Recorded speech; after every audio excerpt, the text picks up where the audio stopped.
Welcome to the Terrible Podcast with your hosts from SteelersDepot.com, where you can find all your latest and greatest Steelers news.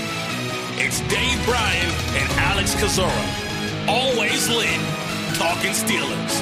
And now, here's Dave and Alex.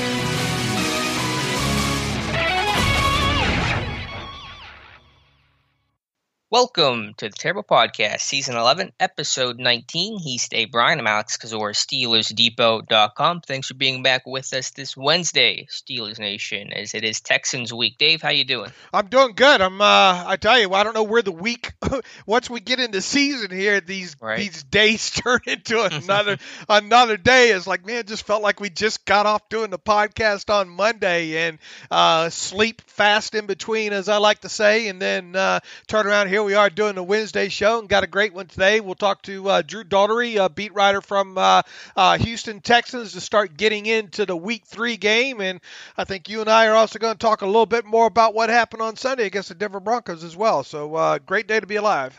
It is. We have a whole lot to talk about. We'll talk to Drew a little bit later in the show. You can follow him at Daugherty Drew. That's DOUGHEERTY.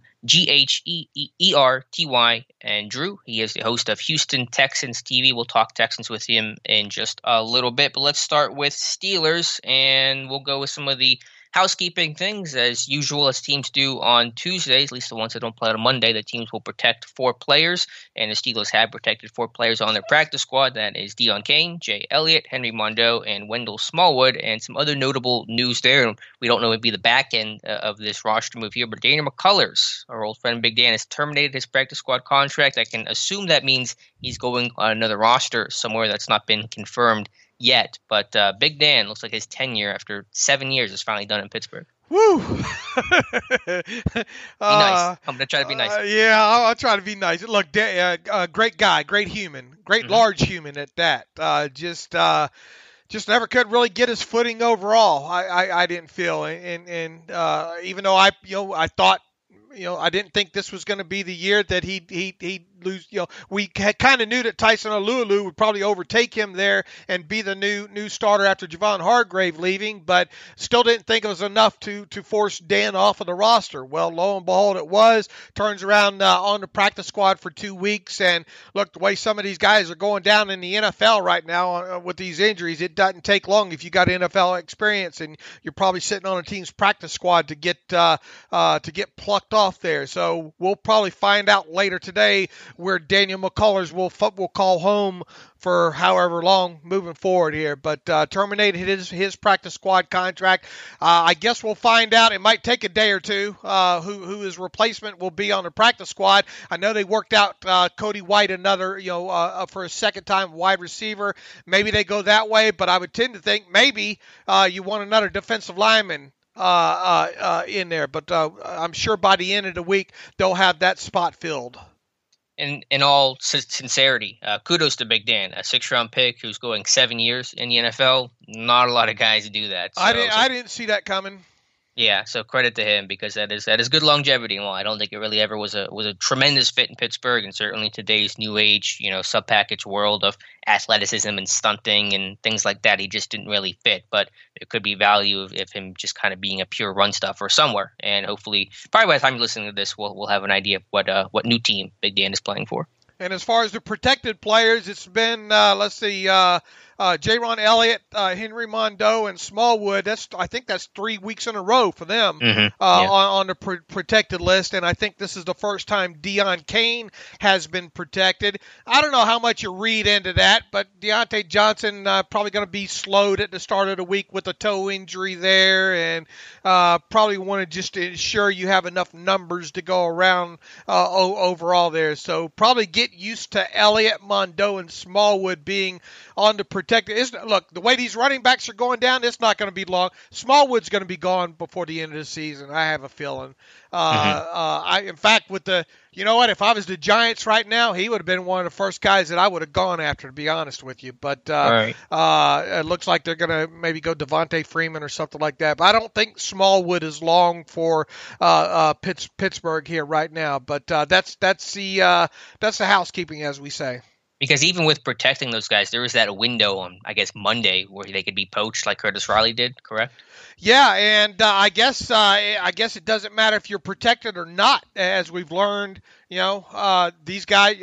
I don't think Big Dan wasn't protected last week. I don't think so. No, he wasn't. So he turned around in that first, I guess, technically 24 hours after the previous weekends. I guess they can terminate their contract and then go wherever there. So I think that's what you're seeing there. That's not going to be with Riley and Big Dan. I don't think that's it. I think you're going to see that kind of happen league wide. I think that's kind of the new norm, if you will, right now. Agreed, especially with this just rash of injuries across the NFL. It's just been an insane amount in week 2. Speaking of injuries, we'll go to the Steelers injury report, and luckily pretty quiet there on that front. David DeCastro, Mike Tomlin says he's going to return to practice this week. There's a report from Jerry Dulac who says he expects DeCastro to play, and so that'll be a welcome addition at right guard against the Houston Texans, although Kevin Dotson, I thought, played very well in his first start, but can't beat having 66 out there at right guard. Yeah, absolutely. And boy, if he's healthy, you just hope now he's just healthy and ready to go. And no reason to think that he won't be. We'll obviously wait and see what the post practice injury report, first one of the week, that's released later today, what all that says and all. But the arrow, as they would say, I guess, would be pointing up when it comes to the Steelers injury report there. I think we'll see a few other guys possibly on that today. I'm trying to even look and see where my list went to. I think he mentioned Deontay Johnson with a toe. I think he mentioned Bud Dupree with a shoulder. And I think Tyson Alualu with, I think, a knee. That none of that sounds serious when it comes to other than those guys might be limited or just sit out Wednesday. They'll probably practice the rest of the week. They're probably having to wait for Bud Dupree's shoulder to get shipped back after it was removed from Drew Lock. Drew Lock's, back there. But overall, it looks good. Tomlin kind of hinted that probably going to be some veterans that get some rest on Wednesday. So I think, and look, this has been the norm anyway. Ben Roethlisberger probably going to have a Veterans Day off on Wednesday. Probably Marquise Pouncey as well. We'll see with some of these other veterans. So there might end up being, as many as, 7, 8, 9 names on the injury report Wednesday afternoon there. But by the time the week ends, I don't think anybody will. Well, my hope is, knock on wood, that nobody on that list even has a game status designation. Right. That's basically what happened last week on Wednesday. There were like 10 players, I think, listed out. 4 of the 5 linemen didn't practice, and then by the end of the week, it was basically empty. That list was. So team in pretty good health right now. Houston, I know we'll talk about it with Drew a little bit later, but what's the big injury there? Will Fuller's banged up again? It sounds like Will Fuller in that hamstring, and for a while I thought that was his middle name, or last name, but it sounds like that might be the biggest concern with them, although we'll have to wait and see what the injury report says later this afternoon, and we'll write that up along with the Steelers injury report past noon.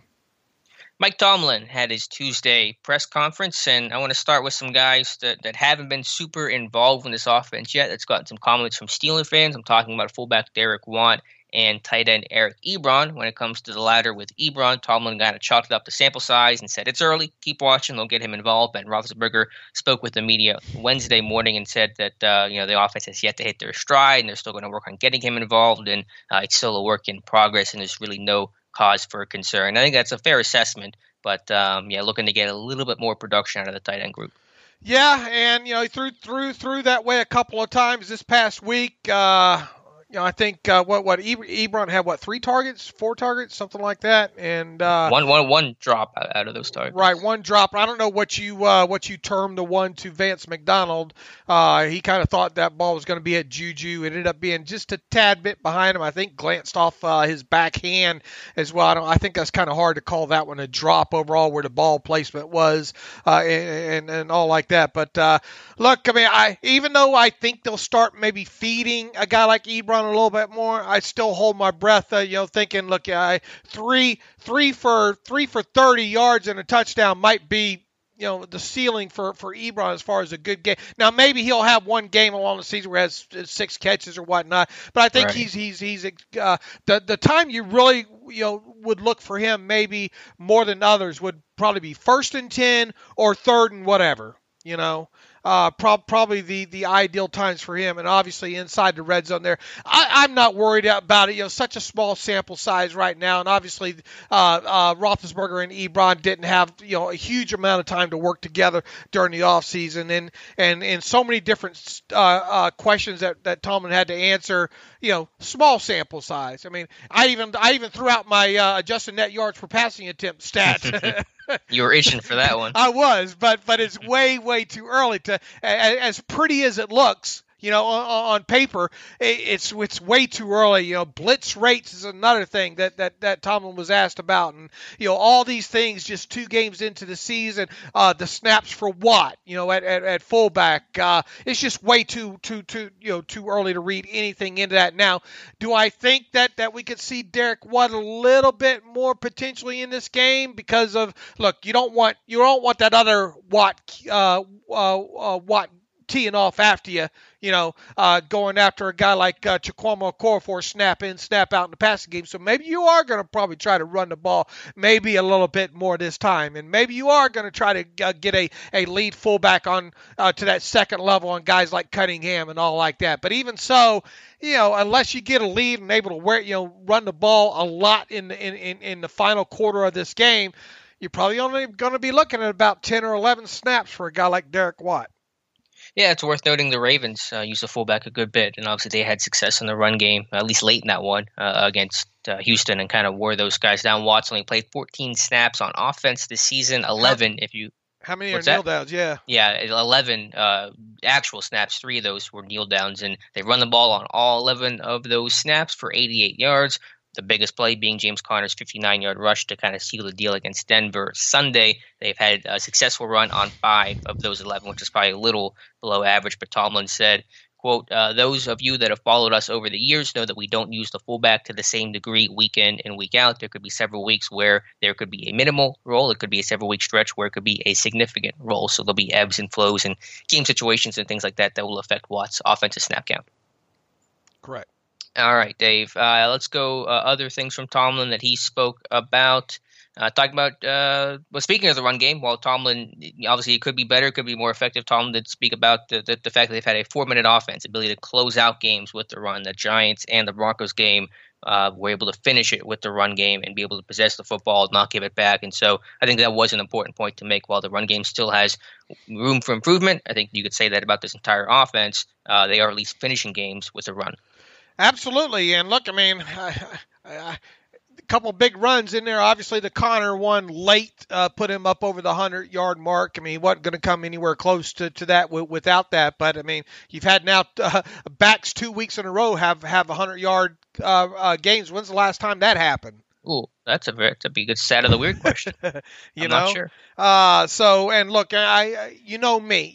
You don't look at yards per carry. You look at success rates here. Now, has it been off the wall fantastic? Over 50%? No, but it's been a lot closer to 50% so far this season than what we've seen in the past there. So I think, they're going to have to clean it up a little bit. They're going to have to do a little bit better job with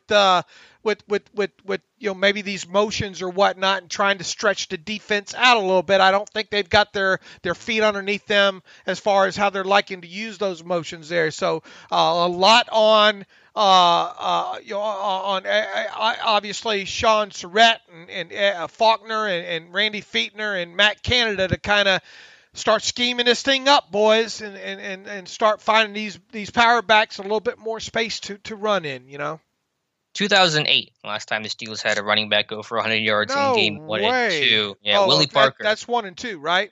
Yeah, 1 and 2. Yeah, okay. yeah. Just saying the first 2 weeks of the season, Parker against Cleveland and actually against the Texans. He ran for $138 back in 2008. So been a little while. Obviously, Snell had 113 against the Giants. Connor 106 against Broncos. How do you think the motion has worked? I think you touched on it. I think they have to start utilizing it more and make it more than just window dressing. And I will admit the lack of a mobile quarterback probably makes it a little easier for these defensive ends to not worry about some of the motion and potential threats of the quarterback running or rolling out, and that may be hindering the effectiveness of some of the motion and window dressing that you'll see in Kansas City and Baltimore and other places like that. I think timing too. I've seen a couple times where the guy coming across seemed to be a little bit even or past Roethlisberger by the time, that stuff. The longer you can hold up those guys on the edge and make them kind of respect that guy coming across, you can kind of widen them that way. And I don't know about you, I really haven't seen them been able to do that. It just seems like whether it be timing off on it or the actual person coming in motion, they don't seem to be too, the tinsel is not attracting them too much, So I think, look, here's one thing you want to get their attention. Put McFarland out there a couple times and put him in motion a couple times. And heck, the first time giving a damn football coming across, that'll get their attention a little bit with that speed. It's a lot different. No offense to Juju, but I'm not as scared about Juju going in jet motion as I am a guy like McFarland. So get that speed out there and start putting it to use. But I think the main aspect, and it's no preseason and all like that. You haven't had a lot of time, no OTAs to kind of perfect some of this stuff. So I think timing has a lot to do with it so far, and just trying to integrate it a little bit. And as you said, not having a mobile quarterback that you could fake one of those and roll him out, or and he'd be a threat to bootleg out. That's also because look what the Ravens do. You don't know who the hell's going to where the ball's going to go half the time. Yeah. Is it going to go to Marquise Brown coming across? Is it going to be a play fake and Jackson peel off and just run with it for 17 yards on you? Obviously, the Steelers don't have that kind of threat. Yeah, it's paralyzing to face Baltimore. The read option is Jackson going to be able to keep the football. He's a threat with his legs. You have to respect that. It's tough. I will say that with Juju, though, one of the few effective motion plays had him for an 8-yard gain against Denver, where they motioned him to the right flat, and Denver didn't really travel with him, and Juju had to finish that play really with his physicality. But I did see that. So it's not really displacing, defenders like you hope that it would. Some of the trades and shifts have not been as effective, but as you said, 2 games, work in progress, no preseason to kind of work on this stuff, and I think there'll be kind of some adjustments, and as his team gets more comfortable and figures out what works and who it works with and things like that, it will improve. But the attempt is there, and you can definitely feel that Canada influence on this offense. And then just ball security overall. I mean, look, they tried to start off the game. You're pulling your ace out of your back pocket on the first snap there to kind of set a tone, and I almost wonder what would have happened if Deontay holds on, if that whole thing goes clean. It looked like he had a little bit of running room over to the left side, maybe 7 yards, and who knows with him making people miss and all like that. Sure. How long maybe that goes for. Should they maybe have come back to that maybe quicker again, or was the cat out of the bag?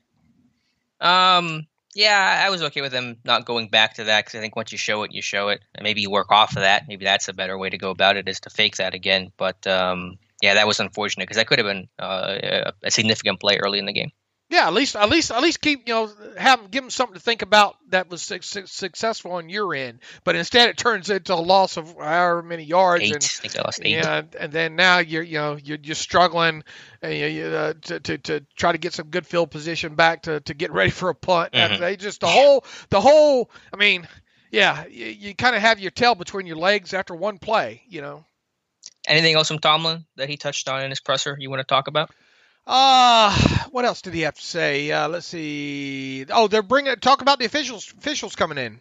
Right. They're going to at least hope to bring officials in this week. They're talking with the league and trying to get compliant with all safety regulations and COVID related stuff because they had 10 penalties obviously last week. And that was, to me, one of the top 3 reasons why that game was still so close against Denver when it should have been a comfortable win for Pittsburgh, and multiple that extended drives for Denver. I think there were 4 or 5. Holding or defensive pass interference calls that kept the drives alive for the Broncos. And so Tomlin's going to hope to bring in the refs this week to try to work on that. Yeah, not much more, I don't think, to talk about. To be honest with you, wasn't great questions, I didn't think, yesterday. So I would have went a lot of different ways with them. So I think, he talked about with Roethlisberger assessing his performance, talking about still being meat on the bone for Ben, and still knock, a lot of cliches, meat on the bone, knocking the rust off. And I think that's kind of fair. And I think Ben was Ben a little bit too hard on himself the other day after the game.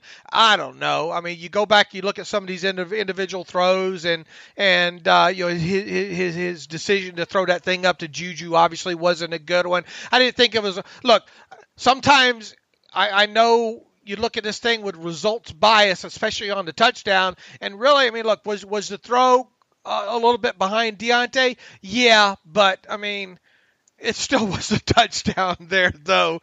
So it's okay to look at some of that stuff. What was he? I think he even said today his footwork, and he's a little bit lazy with his footwork still, and that's not matching up with his arm right now. So I think as soon as he starts focusing a little bit more on not so much being back, but getting back into the intricacies of the minutia of this all, playing the quarterback position, This is week 3 now, though. I mean, we should start seeing a more probably even killed Roethlisberger, I would hope. I think so, and I think he said his pocket presence did improve. I thought against the Giants it actually was kind of shaky. He was running himself into a couple sacks and pressures, so I think there was actual improvement there. It was interesting, though, because Ben's not one to talk about mechanics too much. I'm not saying he doesn't pay attention to those things at all, but I remember a camp last year. Remember training camp at St. Vincent? Those were good times. He was talking with Chris Sims. And Sims was just asking all these questions about footwork and how you grip the football and what are you thinking about in your stride. And he's been just like, I just throw it. Like, he's just not giving him anything. He's just like, I just throw the football. And I think now that he's suffered this injury, he's had to kind of relearn how to throw. We saw that in the documentary about Ben's rehab and recovery. Maybe there's been a bit more of a focus on the mechanics. Ben was talking about release point and arm angle and footwork and things like that and getting his feet pointed the right way. I'm not saying he didn't focus on those things before. Obviously, I'm sure that he did. But maybe a bit of another emphasis, a return to mechanics you could have as the 5th part of the Ben series, and focusing on that stuff. You have to title it right. Bigger mechanics. Bigger mechanics. Yeah, everything's bigger, right.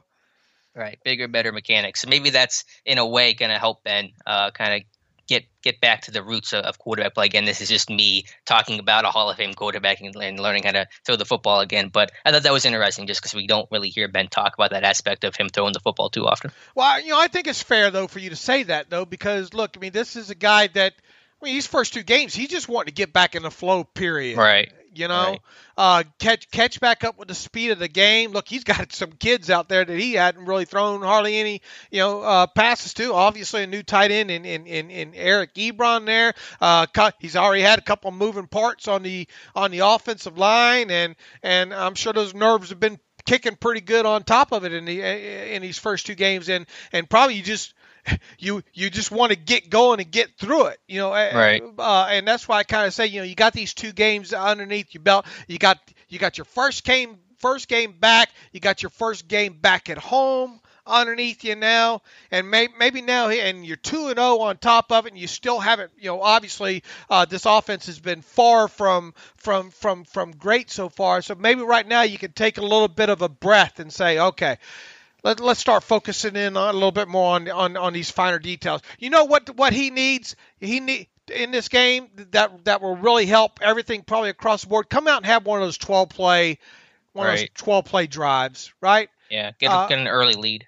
And when is the last time, Alex, that we've seen an opening possession? I'm surprised you haven't been all over this yet, right? Now you're making me look this up again. Yeah. You're putting me to work today. What are you looking for? An opening drive? The opening drive touchdown. Period. We know they had one this year. No, they haven't had one this year, right? I don't remember. That's why I'm asking you. I figured you rattled it. That this is right in your This is in your wheelhouse. I'm trying to ignore. Last year was so brutal it broke me. They just couldn't do it last year. Let me look at possessions here. Obviously, opening possession was a punt this past week. So what happened in week 1? Yeah, well, they had the Deontay Johnson muff, and that obviously not the possession. But then what was the possession? Field goal after that. Remember? I think they punt. Was that a field goal? Yeah, remember they received it for a punt. Began at their own 18 and then went down in field goal. Yeah, so they haven't had an opening drive touchdown since 2018, because they didn't do it last year. Well, we know they didn't do it last year, right? Yeah, right. So yeah, it's been 2018 then. So whenever that was. All right, you got me kind of curious now. It was not week 17 against the Bengals. It was, let's see, it was not Patriots? It was not week 16 against the Saints. Was it week 15 against the Patriots? Yes. Ding, ding, ding, ding, ding, ding, Hey, ding. we have a winner. We have a winner. 11 plays, 70 yards, touchdown. Advance. Yeah, it's been too long for sure. Speaking of Ben, is that the longest streak in the NFL? That's something I to look would up, imagine right? It would be. Maybe the Jets are competing with the Steelers. Not good company to keep for a stat like that. I'll check that after the podcast. I won't waste the time trying to look it up right now. But it's so that, I mean, how many weeks is that? That's 16, 18, 20 games since they last had an opening drive touchdown. Let's see. Well, you had 16 last year. You had the two this year. That's 16, 17 that's last 20. year. 2018. Yeah, 20. Wow. That is a streak that I hope ends sooner than later. Along with that 25 streak, it'd be nice to get both those popped. If they end both those streaks, they'll win. Yeah, 25 is the takeaway or the giveaway number. 25 right. Straight games with a turnover for the Steelers offense. And people wonder, they ask me, why are these games always so close? Why does this team seem to play down to teams they should blow out? Well, when you turn the football over so often, when you struggle to build early leads, as this team has, you've kind of proven by both of those stats, those games are going to inherently be close. When you're not scoring early and you're giving the other team extra possessions, of course those games are going to be close. And when we've seen the games not be close, it's because they jump on the other team. You go back to the Carolina game back in 2018, which was the last time they didn't turn the football over in a game.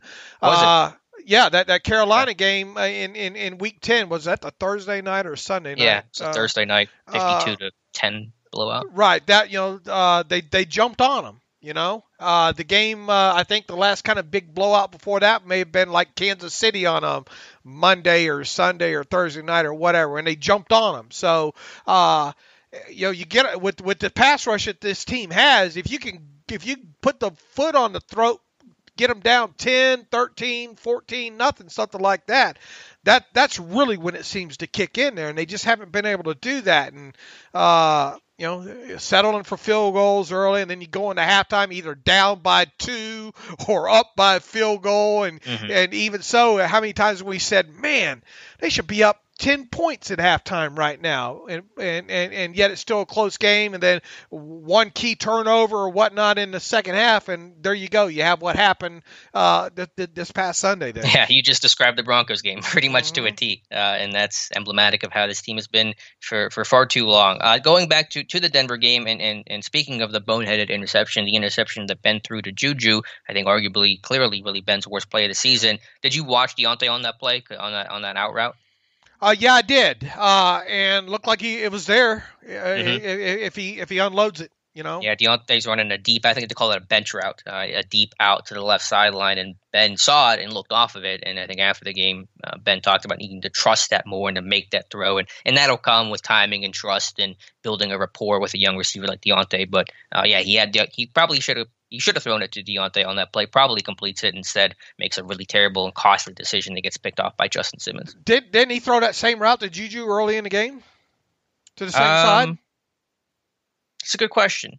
Was it as deep? They threw an 8-yard out on third down that was short of the sticks. Is that the one you're thinking of? I'm trying to. It seemed like he threw one about 12, a little bit longer than that. I might be wrong, but I remember saying, okay, well, I thought he threw that route again or earlier in the game. So I'll have to look that one up. Yeah, not sure on that one. Let's dive into the All-22 now that it's been released, and a hat tip to NFL Game Pass who released the All-22 on Monday instead of making us wait until like Thursday morning as they did last week. They still had the play-by-play kind of messed up in the TV version of it, though. But I guess take what we can get. I don't know. What are your initial impressions going through the All-22 of this one? Oh, wow. Can I start with my favorite part of the All-22? Go ahead. Well, let's see. That first pass to the left to Juju was for 11 yards. Okay. So that was the one. I think that was the one I was thinking of. Yeah, that was the one. That was the route that I thought was kind of similar to the one that he didn't throw to Deontay. Okay. It's not coming to mind right now. I'll have to check that after the podcast. But my favorite part of the game, and this is a silly part, and then I promise we'll get back into good football X's and O's stuff. But the final snap of the game, Kevin Dotson, the kneel down, the little ode to Zach Banner. Someone called it the K-Dot squat, which made me laugh. He's doing the kneel down block the way that Zach Banner did. And he tweeted at me and said that he watched the Banner compilation of the kneel down blocks last year. So Nice. A funny way to end that game for a very solid first NFL start for Kevin Dotson. And I think you just set me up there. I think one of the things I was most interested in getting to the all-22 version versus the TV tape was watch to see how Okorafor and Kevin Dotson played on the right side of that line. I thought Dotson was fantastic. I mean, I already knew kind of going into it from a pressure standpoint that he played well. I was just more I wanted to really, really look a little bit deeper at his pass sets and specifically his run blocking, and I thought he did okay on that. Heck, that James Conner touchdown was right behind Dotson. You know, he gets to the second level on Jewel there. Not that it was really needed. I think Conner probably gets in, squeezes through there anyway. But little things like that. And I thought perhaps the best. Look, from the time the all-22 comes out, we're clipping and we're posting on Twitter and we're putting film rooms up on Steelers Depot and all like that. I think the single best clip that you put up there was the one that we just talked about earlier on the incompletion that went in between Juju and Vance McDonald there to kind of show the pass protection and the feet and the hands of Kevin Dotson on that play. When they talk about at the combine, you hear the slang dancing bear. That looked like I mean, you might as well clip that clip out. And that, to me, if you look at his hands usage and his feet on that play, that to me signifies what a dancing bear is when talking about an offensive lineman. Yeah, when I tweeted that out, there were multiple accounts from O-line Twitter that was like, this is perfect teach tape of a young guard making an impact in pass pro with tight hands, feet that were moving, shoulders square, no chance for getting called for holding on that one. Granted, it was against Mike Purcell, who's not anyone's, threat of a pass rusher, but I don't care. I mean, that was still just a great rep that Dawson showed. I thought overall his technique was good. His footwork was solid. He had active eyes. He was physical, which of course is his calling card. One interesting note on Dotson, though, and I want to give a hat tip to Steelers Depot reader Jeremy, who pointed this out initially, and then I went back and kind of watched it. I'm pretty sure every single snap Dotson takes is out of a 3-point stance. We got an email on that too. Okay. It might be from the same person, but we have from in the reader email department. So I guess we might as well address that now. Yeah, he did, and I went back and double checked this morning just to look, and yeah, he did have his hand on the ground. Every snap there, whereas Matt Filer mixes it up sometimes. He'll have his hand down, and sometimes he'll be out of a squat like Villanueva. The thing is about Filer, sometimes seems like I'm not saying he tips it all the time, but it is interesting. And the reader email was why? Sure. Well, that's a big question, of course. Why? Right. And I would assume it's just a comfort thing with his, because stances can be different for everyone. There is no universal stance and how you guys want to set up. It's just whatever is comfortable for you and for him. I'm assuming that's what he did in college all the time, and that's probably just where he's at comfort-wise right now. Not a lot of time to work with him. No spring work. No, he missed time in camp, so there really wasn't time to work on that stance at all. So I'm guessing it's just where he feels most comfortable right now, and that's best for him early in his career. But I would love to be able to ask him, or had someone ask Tomlin or someone to try to get an answer from the team. Yeah, and of course we won't get that those kind of questions. It would be nice now, and props to look. We try to watch as much as different things as we can. Sometime in the all-22, but some things you just don't pick up on. Some things you do, and that's why I think we got some of the best listeners and readers out there, because they bring some of this stuff to our attention, and it takes us just 2 minutes to go look it back up on the tape. on top of it. So I thought that was interesting as well. But just overall, him, and really, look, we're not talking enough about a core four either, I don't think. Sure, you're right. He played really well, too. I know he was not facing Von Miller, but still, he faced Chubb a couple times. They were trying to get Chubb on a core four, and I thought he played equally as well as Kevin Dotson. That was easily, it was only, his third start, a core four. Right. By far and away his best one. Of the three, and we like looking at the new shiny new little toy here that we got for Christmas, but the old G.I. Joe, and really not really an old G.I. Joe, but just from a couple of Christmases ago, is still worth playing with here. So as good as Dotson was, and I thought it really was good on tape, take your hat off and hand it to a core four, because the angst, I understand why there was some angst maybe going into this game. People want to know. We got an email while I'm thinking about it. Said, "Man, why are y'all playing games here, trying to use minutia and angst in as many senses or whatnot during podcasts as well?" Look, I am obsessive compulsive person. So and also when I think something might irritate somebody, I do it more. That might be hard for you to believe, but that I'll get on little things like fungible, and now my new fun words to play with this season seems to be angst and minutia. So if it sounds like I'm using those words a lot, it's probably because I am, and it's probably trying to irritate either Alex or the listeners. I don't know if that's a good philosophy to have for a podcast medium. It is the Steelers Depot bingo game, though. You can play at home with your bingo cards and win big. Drink. Yeah, it's a drinking game. Well, we'd have some lawsuits against us for some wrongful deaths if we made that a drinking game. So we're going to keep it a bingo game, keep it for all ages. But I stutter too. So when in doubt, just go to a word that you're used to using, and you can get passed over. No, I don't know. Things like that. I am obsessive compulsive when it comes to things like that, though. So I'll try to get away from using minutia and angst, but not so. I'll continue. Not fungible. Not fungible. Yeah, I'm going to keep fungible here, though. But back to the topic here. I understand why there was, and I hate to use the word again, angst, on the right side of that line, because you got a rookie there, and then you got a guy making his third career start there. And overall, look at in context who they're going against, yada yada. But this is still the NFL, all right. And I thought overall those two played well on the right side of that line. Yeah, it's worth looking at the context of what the Steelers were dealing with. It's not like we're praising a David DeCastro performance against Mike Purcell. We're praising a first start of Kevin Dotson, and we didn't know what to expect from him. And we're praising a core four who played well, and they took the training wheels off of core four. This was not like the first Denver start or the Rams game last year where there was a lot of help. There was a lot of support, slide protection, chips from tight ends and running backs. The core four was on an island for large chunks of this game, and he played, I thought, very well.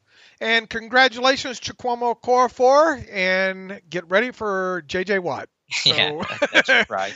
Now, as much as positive as we're talking about him right now, on to next week. So, hopefully, look, any tackle in the NFL right now having to go up against anybody named Watt, you don't envy them, and probably the results are not going to be favorable. So, we'll look at what the tape says, and look, Jay, as we're talk with Drew later on in this podcast here. I don't know how much you've looked at the first two games, but J.J. Watt sure seems to look like his former self right now, and that's going to pose a heck of a challenge for the guys. And they move him around too, so everybody from one tackle spot to the other, get ready. Yep, he's got 5 quarterback hits, 2 sacks already in the first 2 games, so he of course is going to be a threat. What else from the All-22 did you kind of want to get into here, Dave? Defensively, just to push up front. Just across the board with Hayward, Alu. People say Tuitt's been quiet. I thought he had some nice pass rushes in there. 19 quarterback hits this defense had. They got close to. They had 7 sacks. They could have had 10. Right. Dupree missed 1. Tuitt missed 1 sack. In these games as well too. I thought just the pressure general and the amount of guys that they were sending. Obviously Hilton coming a lot, and then obviously the big play of the game with Edmonds coming off of the edge over there. The pressure city. That really stuck out, and I thought they did a good job of beating in individual matchups and winning their one-on-one battles. Did you hear Matt Hasselbeck on the Pat McAfee show the other day talking about how the hardest hit he ever took, and I couldn't find it, but this is what Hasselbeck said, the hardest hit he ever took was from Cam Hayward?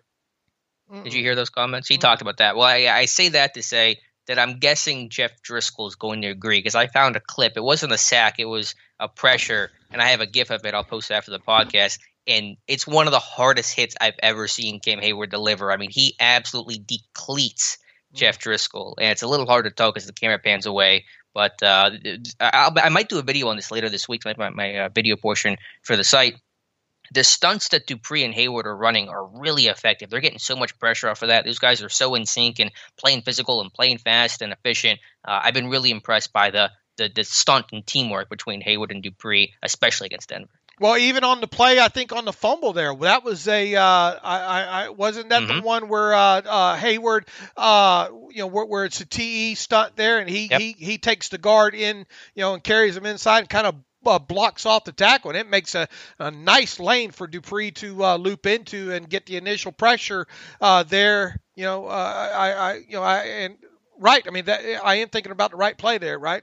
Yeah, I wrote about that for this morning, and Watt got the initial pressure on that play, but it was a stunt on the backside with Hayward and Dupree. And Hayward, and it feels intentional, I'm pretty sure it was, a very sneaky veteran play to kind of nudge Garrett Bowles, because Hayward's the crasher, and he's just trying to free up Dupree. And so he nudges Bowles so he can't work to Dupree, who's looping back to the inside. Dupree's not free and finishes the play after Watt got the pressure. And that is a great example of rush and coverage going together. I know we talk all the time, Dave. Your coaches and analysts say it. Rush and cover go together. But that is a great example of what that means, because on that play, Mike Hilton slipped covering KJ Hamler, and that's third down. Hamler's wide open middle of the field, and if Locke has time, he gets Hamler, and that's at least a first down, maybe even a touchdown. But because Watt got there in literally 2.5 seconds to get pressure, and then Dupree cleaned it up, that made up for Hilton's slipping. And then, of course, Hilton got the fumble recovery at the end of that one. So I thought that play was a good example as any of showing what rush and cover really means. Whenever you have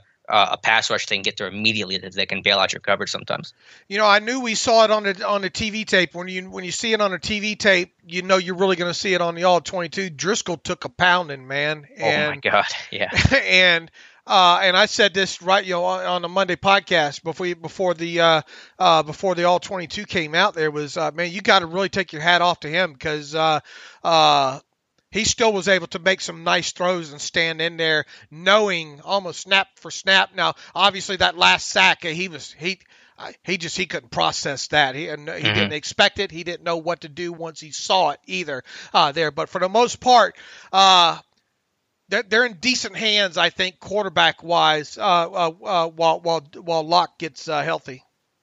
Yeah, I mean, that dude got really just banged on the entire game. But there's not he ain't going to take that many hits in the next 3 games if he starts, probably, And they were vicious hits too. They weren't even just like push shove knockdowns. I mean, I'll show you that clip of the Hayward one. I mean, that's one of the hardest hits I've seen Hayward deliver. And yeah, Driscoll was definitely in trouble all game. But kudos to him. I thought he played tough. I thought he played well overall. And one throw that he had that was nice, speaking of which, if you want to get into this longer conversation, was the touchdown to Noah Fant. And we talked about that on Mondays. Great segue, yep. A+ podcast award for me.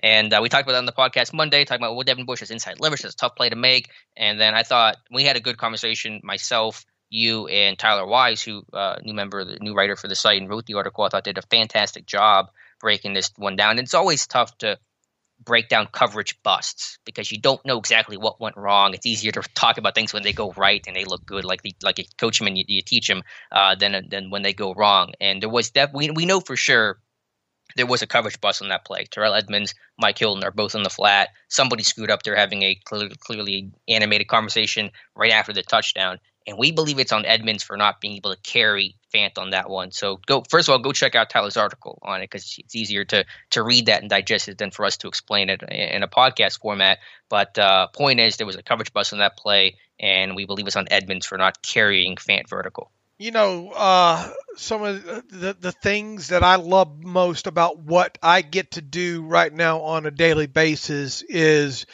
the plain just watching the film. All right. There's you know it, you feel it too. It's almost Christmas every week when the all 22 comes out. Off of that, some of the the stuff that our listeners and our readers never see, the exchange real quick in direct messages over a span of about 15 minutes that you and I and Tyler had was absolutely fantastic. I came away learning something real quick in just that little dialogue there as we broke that play down. I had even said, I think on Monday, I'm not so sure that Edmonds didn't bust that. But we didn't know because of limitations of the TV tape there. So, and even after getting into the all 22 there, and I think you set that up perfectly. We try our best to diagnose what we think happened. Do we 100% know who it was on there? No. We don't, because there is, especially on kind of that on that coverage scheme there, and I think it's a perfect time to use this kind of as a teaching, Alex, and you'll probably convey this better than I will. Talk about out fast, running back out fast as a number 3, and what that means, and why on that particular play that maybe has us kind of wondering still, was it 100% Edmonds? Yeah, I think the crux of the issue, regardless of whose fault it was, because there was confusion, and we want to answer the question, at least why was there confusion? And initially, the Broncos are lining up basically 2 by 2, 2 receivers to the left, 2 receivers to the right, and a running back in the backfield. But then Melvin Gordon leaks out into the left flat immediately, which kind of turns it from 2 receiver side to a 3 receiver surface that they have to account for. And that kind of changes some of the coverage rules of how you want to play that. And I think that's where the confusion was, of Edmonds and Hilton both thinking they have the flat responsibility on number 3, the running back, coming out in the flat. And I think that we can at least safely assume that was the reason for the miscommunication and confusion on that play. But it run through what out fast means, and there is a little bit of a question: was Gordon out fast enough? And could his kind of delay of maybe kind of going a little bit? Didn't he push a little vertical first? I'm not tad? sure. Maybe a little. Yeah, he's becoming like the new number 3 in the sense of he's now being introduced into the route pattern and the route distribution that has to be covered in that. But what do you term out fast? A back releasing immediately to kind of become that new receiver, I guess, in the pattern. Right, but more in the flat, right? Right. Yeah. But if you look at him and how he kind of runs that route, could there be question if he was out fast enough? I'm sure there could. Obviously, there was miscommunication, so there was some confusion on that play. Here's the way I read, and why another reason why I think it's on Edmonds, because I think Bush read it out fast, and I think Hilton read it out fast, and I don't think Edmonds did. And Edmonds was expecting Hilton to carry Fant, I think. Right. Here's who it was not on: Bush. Right. Yeah, I think that was our biggest takeaway there, because even too, one of the things that I think I said on the other day is, man, just on his alignment and his leverage and the way he kind of was, his initial move after Fant's 5 yards off of his route. It leads you to believe that he was just expected to wall that thing off and drop vertical, talking about Bush there. So the question becomes, who carries number 2, which in this case was Fant. And that's where the bust came in from. And because 2 guys, Bush and Hilton, read it as Gordon out fast, it leads you to believe that Edmonds did not, and then he's the culprit. Right. Yeah. The question was, obviously, Edmonds thought Hilton was going to carry Fant vertical. Hilton thought Edmonds was going to carry Fant vertical with outside leverage, and that was the issue. And I'm trying to go back and find other examples from this game, because that's usually the best way to I looked. I did that last night too, and I couldn't find it. I found one that was pretty close, but it was at a base instead of nickel. I don't know if I have the time on it somewhere, but they're running the same sail concept, which is a vertical corner flat, 3-level route combination. This was 27 seconds left in the second quarter. And Edmonds, I think, ended up picking up. But again, this was out of base and not nickel. And so there is a difference in personnel there. They probably saw something in the past that led them to try to run that concept in that part of the field. That led them to believe that there might be a bust on the running back out.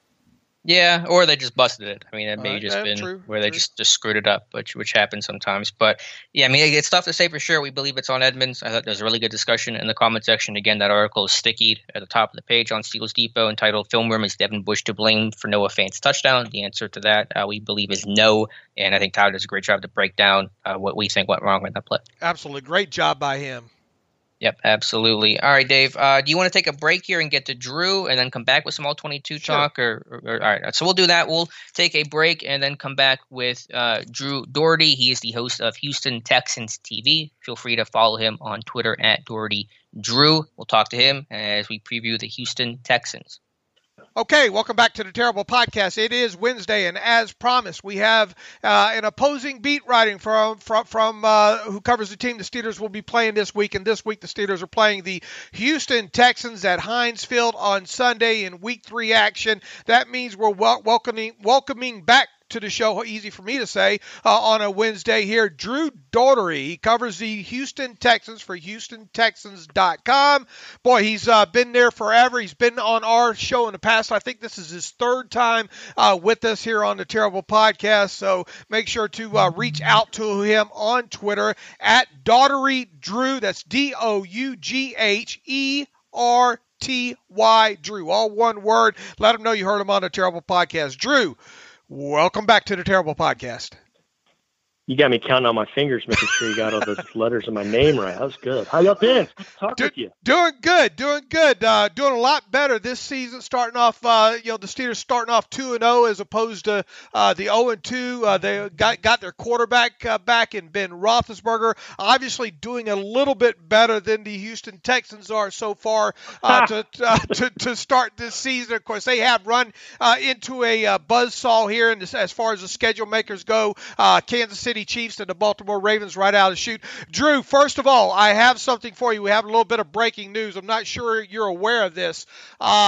J.J. Watt, T.J. Watt, and Derek Watt are brothers. Yeah, they are, man. Isn't that something? It's interesting. In 2017 in that draft, Texans were picking in the 20s. And there was talk that, hey, maybe Patrick Mahomes will slide to him. That's what most of the mock drafts had happening. Mahomes in the 20s to the Texans. Well, that all changed on draft night. Texans moved up.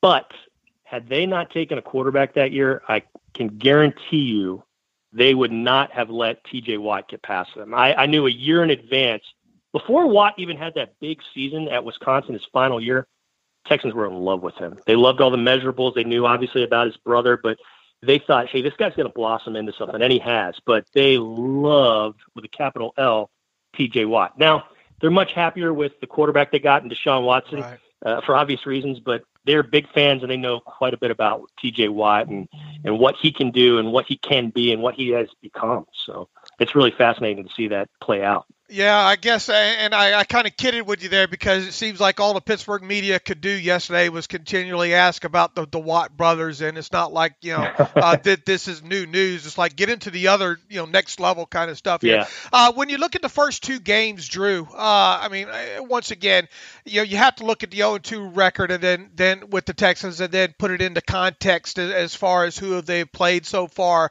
Obviously, one of the biggest takeaways I get from looking at those first two games is, man, it sure would be nice if they had Nuke Hopkins out there as a receiving weapon for Deshaun Watson there. But overall, 30,000-foot look, what is your takeaway from the 2020 Texans after an 0-2 start?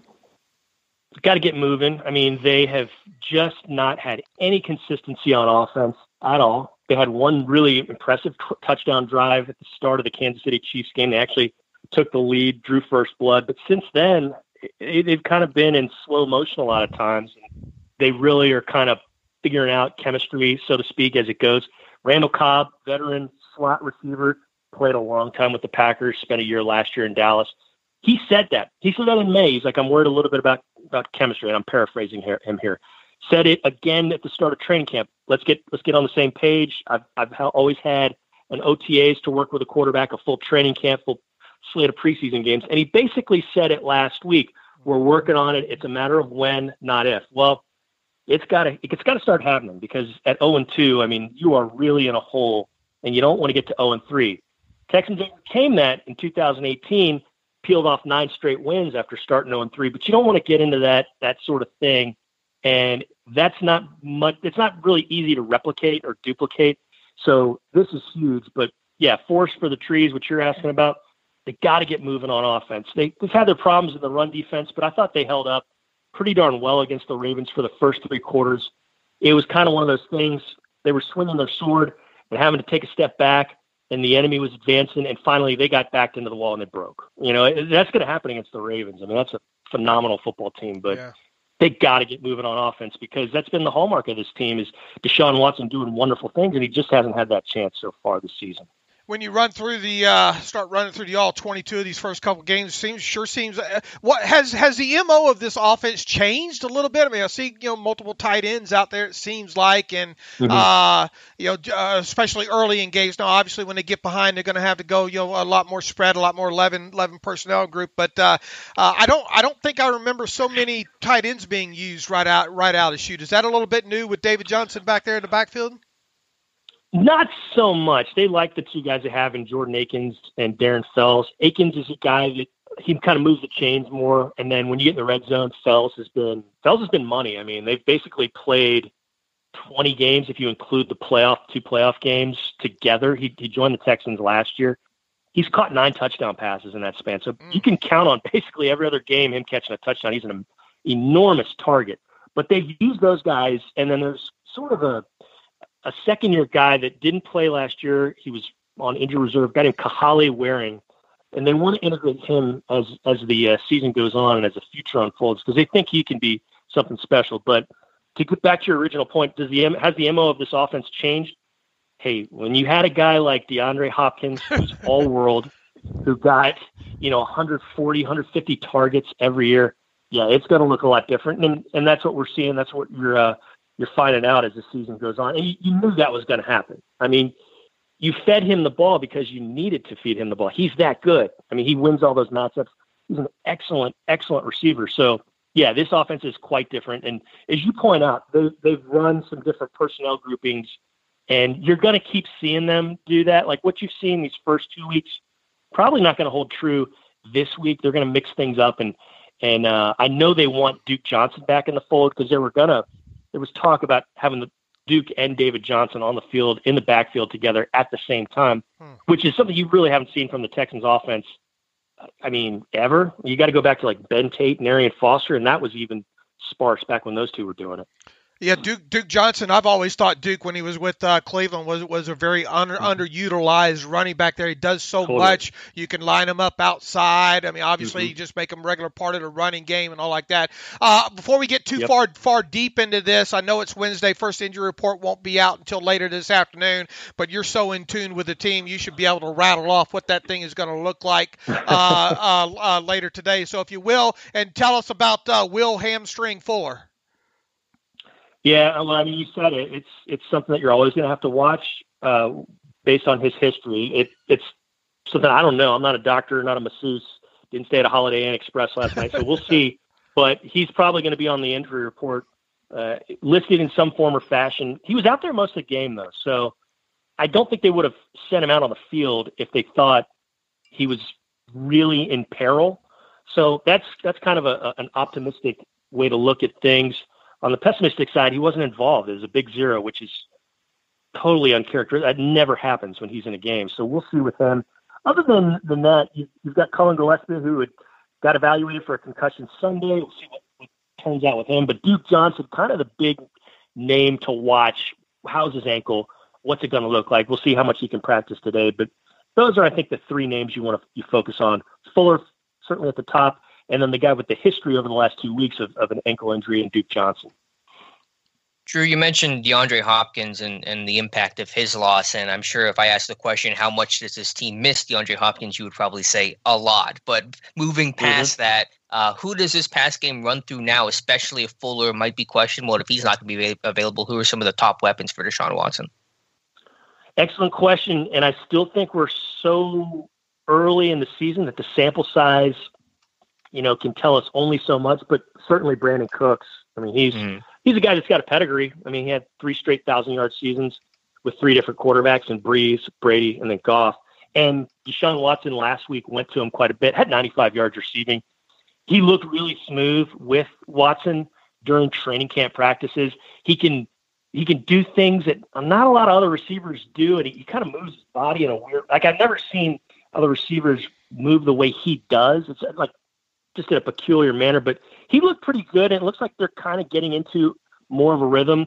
I know they want to get Cobb more involved because this franchise has never had a productive slot receiver, and they're thinking with this guy's background and history doing that, Cobb can do it. So, yeah, they want to get those two involved. But if he's healthy, Will Fuller should be a number one receiver. You saw that in week 1. He had 100 yards receiving, and when he's been, at the start of a season, when they've given him opportunities, he's done that. He is a burner, yes. He can catch the deep ball, yes. But he can do all the intermediate stuff too, and they score when he's run screens. So it's just a matter of availability. I mean, that's the best ability. It's that old cliche we always hear. But right now, it's going through Cooks. But I think in their perfect world, they'd have Fuller as the main threat because when he's on, he keeps defenses honest and he loosens things up for everything else in the passing game and the running game. I know it's only been 2 games, but schematically, is there a difference in their approach? Are they a more vertical offense because there is speed with Fuller when he's out there and Cooks, or does it feel at least schematically the same offense, just worse off without DeAndre Hopkins? Well, you would have thought so based on all the speed that you have in Fuller, in Cooks. Kenny Stills is still there. He's really fast too. I mean, when he was a rookie, he led the NFL in yards per reception. He had 20 yards a catch, and he had the highest YPC last year for the Texans. So you would think, they're going to go vertical more, but they just haven't. I'm guessing certainly we saw the Chiefs dropping those safeties back a lot deeper than normal. So teams were taking that away, and they took it away successfully. There were no deep strikes against the Chiefs, but they weren't able to get the other stuff underneath going like they wanted, and they got off the field a little too quickly. And on top of all that, Mahomes and Clyde Edwards-Helaire just chopped them up and stayed on the field for long, long amounts of time. I mean, they had the ball for about 35 minutes in that week 1 game. But schematically, yes, you think they're going to go deep, but they just haven't yet. That's been taken away so far.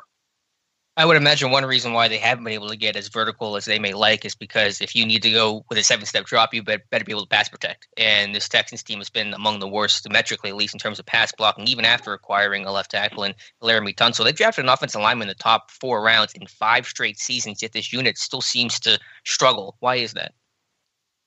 Well, it's a collective thing, and you do have to put some of that on Deshaun Watson. He holds the ball. And I'm not speaking out of turn here. He said it. Coach O'Brien has said it. It's out there.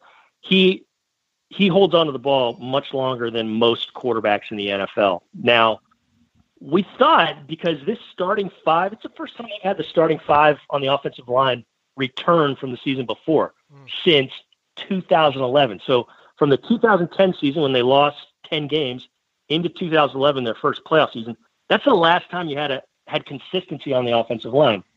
And last year, this starting 5, when they played together, they were 5-1. They actually were the only game they lost was to the Ravens. So they protected pretty well. They liked what they saw from Titus Howard.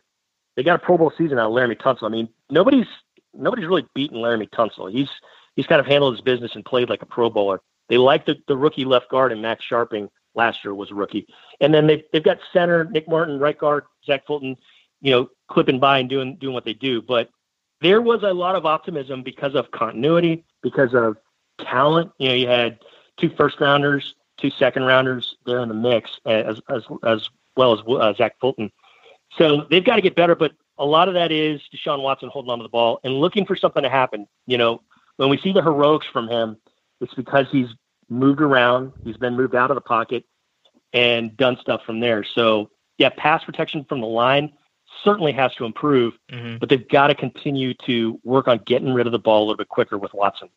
Real quick before I let Dave jump in, how does Howard look? Remember, the report was Houston was going to take Andre Dillard. The Eagles jumped up and stole him, and it felt like maybe they reached for Howard. He was a small school guy. How has he performed?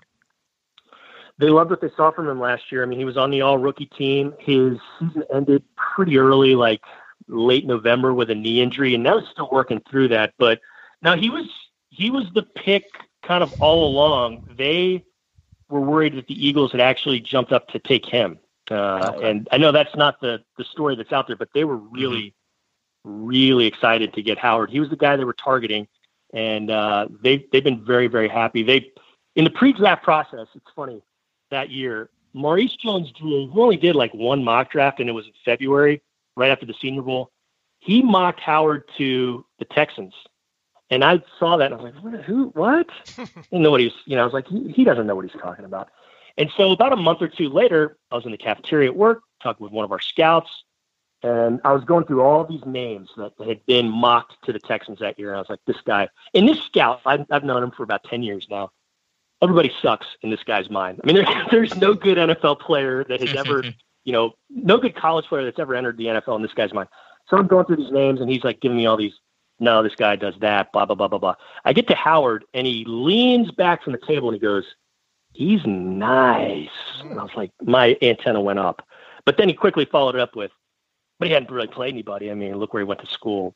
But he's nice. And so I tucked that away, but didn't really think much of it again. And then, sure enough, I'm in Nashville for the draft that year, and the Texans take Howard. And we have the footage. We were in the war room when they took it. And when they saw the news that the Eagles were taking Dillard, they erupted. They were excited. And so there's hugs. Brian Gain was the GM back then. He and O'Brien were hugging. They were excited. So Howard was the guy, and they're very, very happy with him.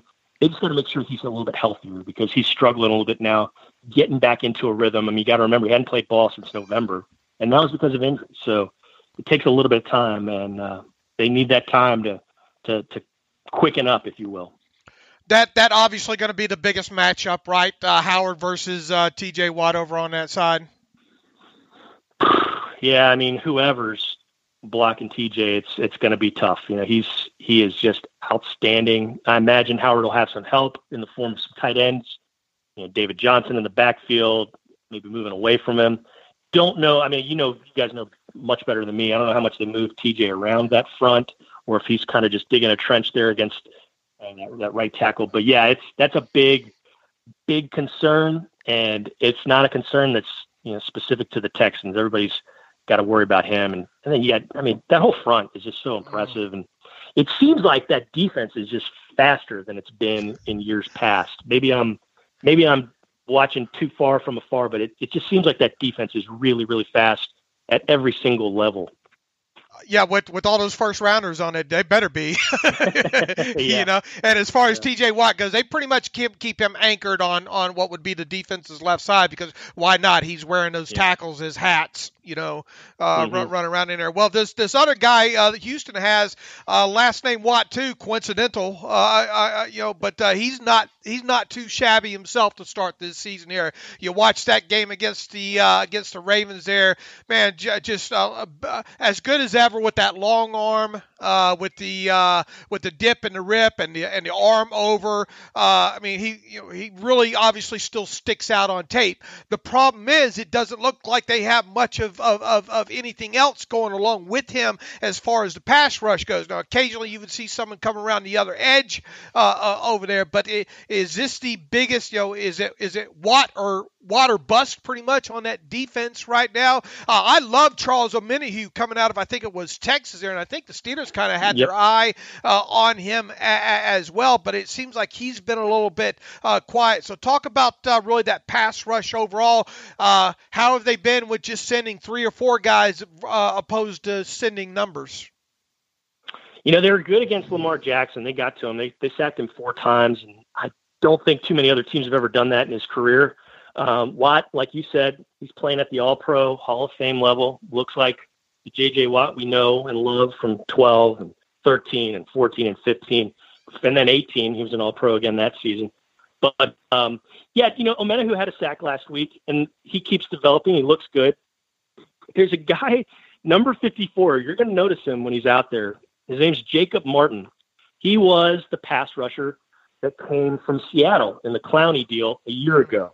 They also got a guy named Barkevious Mingo. He's now with the Bears, and they got a third-round pick, which they sent to the Raiders for Garyon Conley, the cornerback. But Jacob Martin doesn't play too much. He gets like 15, 20 snaps a game. I think that's going to keep rising, that snap count, because when he's in, stuff happens. I mean, he had the only sack against Mahomes the week before, and he got after the quarterback last week. He pressured Jackson basically into Omenihu when Omenihu got his sack. I mean, Jacob Martin, this is somebody that they really are looking to develop and looking to get good things from, because when he's out there, good stuff happens. It's just kind of, he's been logjammed behind Whitney Merciless, who's been there forever, and he's a first rounder. And he played a little bit better last weekend, but keep your eyes on 54, because I think they've got a little something with him.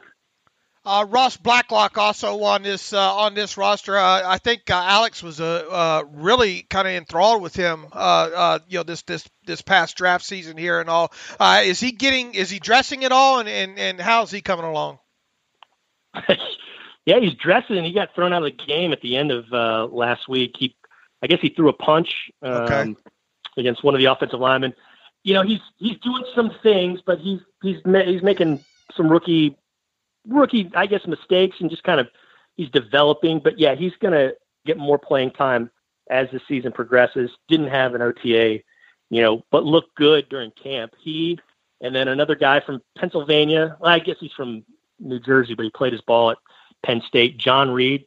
He's playing a lot of nickel corner. But as far as Blacklock goes, lots of promise there. That was the first player drafted in this draft by the Texans. He was a second rounder. They like what they see, but they want him to develop and keep getting better. But they think he's going to be something there on the inside with the new defensive coordinator, Anthony Weaver, and his defense. Obviously, Bradley Roby. Mike Tomlin had a lot of nice things to say about Bradley Roby yesterday during his press conference. Justin Reed sticks out on tape as well. Really did, I thought, so early in that game against the Ravens this past week and all. What is the weakest position group on this defense? Is it indeed still the secondary? Because I mean the second level there's Zach Cunningham's all over the field, really sticks out as well, as he should, being a higher draft pick and all like that. But what is the weakest link on this defense position group wise? Oh, I work for the team, so I'm never really going to say anything is weak. But I think they do. We were talking about it earlier. They want to see more from the pass rush. They want to get after the quarterback more than they have. Certainly, when they've been successful, you had Watt, but you also had guys coming off the edge like Connor Barwin, like Jadeveon Clowney, another defensive end, and Antonio Smith in years past. They were able to get pressure, and you got to get pressure aside from J.J. Watt. And he can't do it all by himself. There were years when he almost did, but can't do it all by himself. And they just want to develop these guys, specifically in Martin, specifically in Omenihu, specifically in Ross Blacklock, who you're talking about. And he's not off the edge, obviously, but he's somebody that they think can mess with the pocket and help these guys drop quarterbacks, and that's what they need to do. Are they stunning? Are they stunning less up front in these first two games? They're bringing pressure from all over the place. Like they had JJ lined up at nose tackle quite a bit against the Chiefs.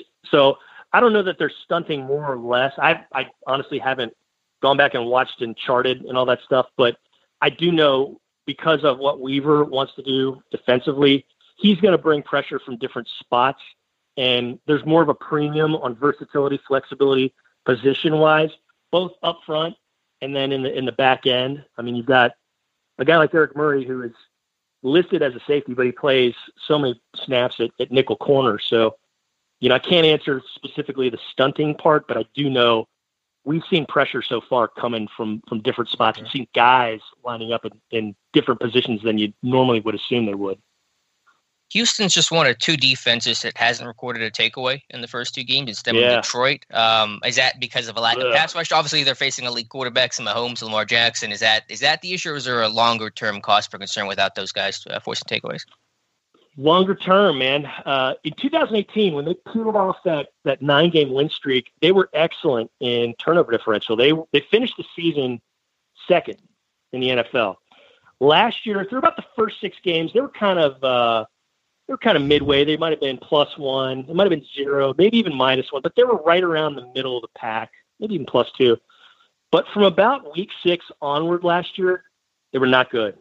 They finished the season underwater, right around mid-pack in that, and that's got to improve. I mean, I don't know how you win 10 games having the turnover differential that they had last year. So it's kind of bled into this year as well.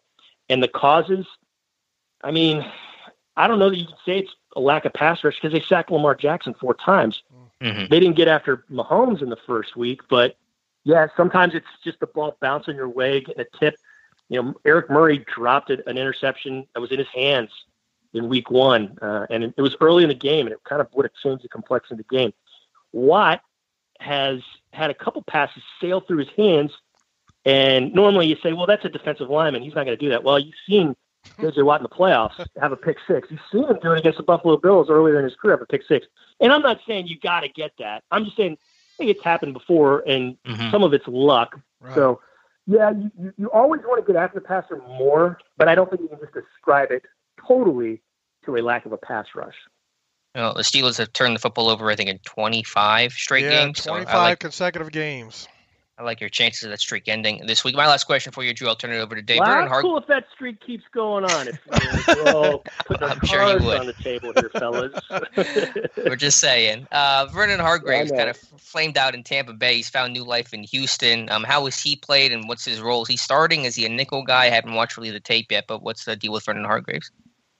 Getting a lot of action, playing a whole lot. It's somebody they just, they got him off the scrap heap, so to speak, last year. He was a first rounder. Garyon Conley was a first rounder. Gotten a lot of action this year. He was originally cut at I think January, February, but then the Texans brought him back. So that's something they've liked because a year ago at this time they had a lot of guys like 6th, 7th round picks that were green, getting a lot of time, getting too much time, and they got barbecued when they played, like T.Y. Hilton and the Colts last year. And they've made a concerted effort to kind of upgrade the depth, at least there in the secondary. And that's a guy who has a pedigree. And I see, like I said, pedigree a few times in this interview, but he's got a pedigree. And if you're having him in certain situations, it's better than what you had in years past, but he's playing a lot. He's actually played a lot so far this season. Starting wrap you up here, Drew. We would keep you about an hour and a half more if you'd let us, but I'm sure you have work to do here. Look, how important is this game? I mean, obviously, we know historically teams off to 0-3 starts, it normally doesn't end too well, and obviously, if this season doesn't end too well, that might be it for Bill O'Brien there as well. But what are your early thoughts going? Is it how dangerous? First of all, how dangerous of a team is this Texans team? I think that's kind of what Mike Tomlin termed them as a hot team because their backs up against the wall here coming into this game. How dangerous of a team is this coming off of coming in with an 0-2 record against a team in the Steelers that has been a little bit clunky at times on both sides of the ball here to start? Listen, whether they're 0-2, whether they're 1-1, whether they're 2-0, anytime Deshaun Watson is healthy and under center, you got to be careful. I mean, like I am never going to ever doubt this guy. And maybe that's because I was just emotionally scarred by 2013 of Matt Schaub bleeding into Ryan Fitzpatrick and Ryan Mallett and Case Keenum and Brock Osweiler and Brian Hoyer. But you are never out of a game with this guy. Right. And I can't wait to I mean, it's going to change here soon, and he's going to do something magnificent and amazing, and he's going to string it together a few times in a game, and the Texans are going to start winning again. So it's massively important, but he's perpetually optimistic, and that's what you need right now because you're kind of in the valley at 0-2, and you got to climb out. So anytime he's under center and he's healthy, and I say this all the time, you got a chance, and you can definitely win a game. Doesn't matter who you're playing. All right, it's a little bit early here. It's Wednesday. If you want to punt on this, I guess we'll let you. But and we won't broadcast it on Twitter if you appease us here. But you got an early prediction for the game on Sunday? Man, you always try to rope me into a prediction. I'm never doing the prediction. I don't know. I know. You got to toe the company line here. We understand that. No, the thing is, like you go to practice all week and you see how they look. It's like, right. Oh, they look pretty good. And then people say, well, what do you think? And I'm like, oh, I think they're going to do great. And then, you never really know. But I do like their chances anytime he's under center. I'm perpetually optimistic like he is when he's out there. So, I'm never going to guarantee any wins, but I'm looking forward to Sunday. I can't wait to see what they do. All right, well, sounds good. Well, we'll see how this thing plays out the rest of the year here, and who knows? Maybe these two, with 7 teams being able to make the playoffs in each side here, maybe there's a chance both the Steelers and Texans get in there this year, and maybe we can do this again come winter time and all. Drew, hey, we appreciate your third time on the Terrible Podcast here. We'll make sure to get your Twitter handle out there again and have some people chime in on you. And once again, we appreciate you taking the time with us. For being on a Terrible Podcast once again. Thanks, Drew. Hey, it's always fun talking with you guys. I appreciate y'all having me. Y'all take care. And good luck the rest of the season. Not good luck this weekend, but the rest of the season. Sound good? 10-4. Appreciate it. Have a great day. All right. And again, our thanks to Drew Doherty, the host of Houston Texans TV. Follow him on Twitter at Doherty Drew. And always good to have him on the show, Dave. Absolutely. Hard to believe it's been 3 times we've had him on now, and he does a great job on that. Make sure you get on the Twitter machine and reach out to him, as a lot of you already do, and we thank you for that because it really makes these beat writers and team website reporters and all feel like they're being heard, and their time is worthwhile. So we appreciate Drew, and who knows, maybe we'll have him on again later on this season. Yeah, we shall see. I just hope Mike Hilton has another 3-sack game. Get him the 5 this season. All right, Dave. All 22, kind of returning to that conversation. We kind of touched on the offense, defense. What about special teams? I thought they played a whole lot better than they did week 1. Absolutely, night and day. And we kind of talked about this on recapping the game the other day. Boy, Chase Claypool, man, it's going to be hard. There's going to come a time, though, where you just don't want him logging those kind of snaps, but now is not that time. Nobody can get down the field like him as a gunner. That was evident from his Notre Dame tape. They just can't block him over there. Just top to bottom overall, just the special teams, outside of, obviously, the blocking it back by Cameron Sutton, which was probably a little bit ticky-tack, right? It definitely, I don't think was needed to free Deontay Johnson up. I just would like Deontay to be a little bit more cleaner. And look, they had another play, him crashing into Cameron Sutton. Right off the get-go there. And obviously, those things are going to happen time to time there. But every time the punt's in the air to Deontay Johnson, I think it's an adventure. You just never know what's going to happen, both good or bad there. So would like to get a little bit more, obviously, ball security and fielding those things cleanly and getting up and going out of there. But top to bottom, I thought they did a good job special teams, yes. And our Josh Carney has the missed tackles report and also looks at broken tackles for the Steelers offense, and he has Deontay Johnson down for 9 tackles or 9 forced missed tackles by the Denver team, 7 on special teams, and I believe that it's not even count the 81-yard touchdown since that was ultimately nullified. So I think Josh said if you count that one, it's like 14 missed tackles in one game, which is just absurd. He's got 12 missed tackles forced already this season. He had 18 all of last year, so pretty ridiculous stuff from Deontay Johnson. Yeah, you get him the ball. That just goes to show you how you got to make a concerted effort. And I know a lot of people don't like those wide receiver bubble screens or what have you, though. And I know you've got something to probably say about screens. I do. The screen game in that game. But look, if you're going to run some RPOs and all like that too, which this team does, that's part of an RPO. So you're going to see that 2 or 3 times a game. You just wish in certain instances of the other part of the screen game will be better. But you've got to make a concerted effort. a few times during the game, I think, to get the ball out quickly to Deontay Johnson against proper numbers, just as you did with Antonio Brown. Put up a situation where you could get your guy maybe one-on-one with a safety or a cornerback on the edge. You kind of like your odds on that. So that's going to be part of it. I think you got to design more things to try to get Deontay Johnson the ball in space because he's so good at making people miss. Yeah, he's soaking up a lot of targets right now. He's got 23, I think, through the first 2 weeks. Other special teams notes, and then I'll touch on the screen game. I thought Chase Claypool, as you said, did very well. Obviously, a receiver background, to beat those jammers is like beating press coverage. A big receiver like him, I think, has an advantage there. Derek Watt continues to do well. I thought Tomlin made a good point about Watt splitting a double team. You're a good special teams player when you get doubled, and then you split a double team and then still make the play. And Dustin Colquitt had a very nice hold on the Boswell end-to-half field goal that could have been a disaster because that was not a good snap from Cameron Canada. Yeah, I think Cam Canada got credit for the hold on that, didn't he?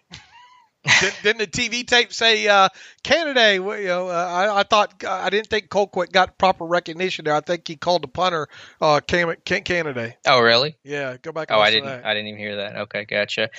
With the screen game, I'm not so mad at the receiver screens. I didn't actually chart those, but the running back, tight end screens, Dave, through 2 weeks have been a mess. They have run 6 running back or tight end screens through 2 weeks, and the results are they are 3 for 5 for -1 yards, no first downs, and 1 sack on those 6 screens. So not fluid at all. Looked very clunky. Negative results on literally every single play. They're long on a screen like that. It's 2 yards, and there's a lot of issues with some rhythm and timing and backs that are getting bounced around. It's throwing off the whole schedule of the play, and I think there's some issues with the pass sets and them not selling pass enough, and that allows some of these defensive linemen, edge rushers, to recognize screen faster than what's intended. So a lot of issues. Right about that on, I think, Tuesday for Steelers Depot. But yeah, the running back tight end screen game has been a mess so far. How much had not having preseason and OTAs and blah, blah, blah play into that? Yeah, I'm sure that's part of it. New faces on the offensive line with Wisniewski, and obviously some of the new offensive linemen with Dotson and Banner. But still, I've seen other teams run screens effectively. I'm not going to use that as the excuse. Okay. Yeah, it's just been, -1 yards on 6 attempts. And then the sack, and if you include sack yardage, then they're at -15, 20 yards on those total screens. And this is a team, you go back to 2018 where they were a lot better with it, Yeah. James Conner out of the backfield and all like that, as well. Going to be interesting to see when and if they get McFarland going, how much he might become part of that. Yeah, it's part of it, but part of it is just, if tackle won't pass set and releases immediately and the defensive end is free, okay, the alarm bells are going off in his head. Okay, I have a free shot at the quarterback. Something's not right here. I'm going to start finding the running back in alert screen. So I think there's schematic issues, and there's also maybe some back issues as well. Okay. All right, Dave, anything else you want to discuss from the All-22 of that game? No, nothing jumps out at me real quick here. No. All right. Anything else you want to discuss at all? I think we covered all the housekeeping stuff, right? Yeah, you said Cody White, receiver from Michigan State, brought in for a visit, not been signed as of yet. Vince Williams has the most tackles for loss, not including sacks, of anyone in the NFL. He's got 5 of them. Wow. 4 against the run, 1 against the pass. And if you do include sacks, he's still the leader in tackles for loss with 6 because he does have a sack this season. And Tyson Alualu is tied for second with 4 of them. So, those guys are really getting after it behind the line of scrimmage. They sure TFL-berg. Mm-hmm. Yeah, Blitzberg and or TFL. Pressureberg. Yeah. What's the blitz rate? 61%, I think is what they're charted at through 2 weeks. Absurd. Wow. They'll have to scale that back eventually. Right. I think they'll probably scale it back a little bit this week because it's easier to blitz and be aggressive at Daniel Jones and Jeff Driscoll / Drew Lock than it is maybe a Deshaun Watson. Yeah, you better be careful because if you miss on Watson, and you don't contain your rush lanes good as part of that, he'll be gone for 35 against you. And I do think that's one reason why the secondaries maybe had some more troubles. I don't want to blame it all on that because it's not always that's the issue. But whenever obviously you're as blitz happy and aggressive as the Steelers team has been, you do the downside to that, the consequence of that is giving up some more plays if the quarterback is able to complete the pass or if the pass pro picks up the blitz or whatever the case is. So that's the downside. I think that's at least one reason why the secondary might not seem quite as sharp as it was at its heyday last year. All right, shall we get to some reader emails and start winding this thing down? Yeah, let's do it. All right, Ollie Shelley writes in, terrible podcast question. Long-time listener to the podcast and really brightens my week to hear in Peterborough in the UK. Wow. Probably having some fish and chips over there right now. Is that what they do about this time of day? And tea? Or is that, yeah. That's enough BBC for you. The Young Ones. You never watched The Young Ones, did you? Never even heard of that. Look that one up. I bet Ollie Shelley and a few listeners knows what The Young Ones is. Long time listener, but let's see. Do you think James Conner looked so much better against Denver because he stopped dancing in the backfield and focused on hitting the hole quickly? The offense seems to function so much more effectively when they have more direct running style. Following Snell's fumble, do you think Eddie Faulkner finally bans the spin move? Still haunted by Connor's last season. Keep up the great work, guys. Look, obviously both these guys in Snell and Connor are a lot better when they just hit it. I don't remember too many incidents. If they're having a dance back there, it's probably because there's penetration back there, because it's not usually generally, I don't think, what they do. Now, obviously on kind of those counter runs, you got to take that jab step and then go, and there's nothing wrong with that. I think any kind of dancing that you might be seeing might be because there's people back there in the backfield. Yeah, the Giants game especially. I mean, there was one play where he had to spin out of a would-be tackler 3 yards deep as soon as he got the handoff. So Connor wasn't dancing to dance. He was dancing to avoid trouble and avoid getting tackled. And I thought just overall the blocking was better and more direct. And that was the reason why maybe it appeared that Connor was less east-west and more north-south against Denver. In terms of the spin move, I'm not haunted by Connor's spin move. I'm haunted by the Mendenhall spin that we saw so often. That's where I'm haunted by. Look, you got some moving parts on this thing, and you're going to have another moving part with DeCastro coming back into it and playing alongside of Core 4, and Villanueva's his career is not going to be punctuated by him being a great run blocker. On top of it there, so getting these guys to run to power more, getting those 14 straight runs blocked up, those doubles up front and getting a guy to push and then off the block into the second level is going to be key on this thing moving forward here, and doing a little bit job of scheming this stuff up and getting a little bit more spacing and maybe pulling a linebacker out of there with some motion or freezing one of those base ends a little bit better with some motion will be key to this thing. But the bread and butter of this team is getting these power backs either through a lane on power or through a crease right off the snap there, and that's how they run. It'll be interesting to see when and if they get McFarland mixed into this thing to some degree, if they're able to get him up on the edge. Yeah, and I hope we'll see him active. I don't know if we will, but I hope we see him active against Houston and at least get his first NFL snaps, first NFL touch would be nice. All right, from Jeff writes in, terrible. Jets are shaping up to be worst team in football. If they get the number 1 pick, rumor is they will stay there and pick Trevor Lawrence from Clemson. If so, would the Steelers be interested in trading for Sam Darnold? Ben has mentioned he might only play out his contract. Would you like the idea if the Steelers traded a second or third? The con is we would have to pay an unknown commodity. Also, would Ben have any say in offensive line re-signings this offseason? I know I would want to stay playing behind. I know I would want to stay playing behind unknown rookies, have Dotson at left guard, but extend Villanueva. Got DeCastro and Chooks and Banner with expected re-sign on the right? Question mark. Ben might say, look, I'd certainly like to have X player back, but push comes to shove. The cap speaks the loudest, and Omar Khan speaks the loudest, and Kevin Colbert speaks the loudest. I get what you're saying there, Jeff, but Ben does not make the decisions in this organization. Yeah, especially when it comes to the cap crunch and trying to wade through those muddy waters. In terms of the Darnold stuff, there's a lot of what ifs there.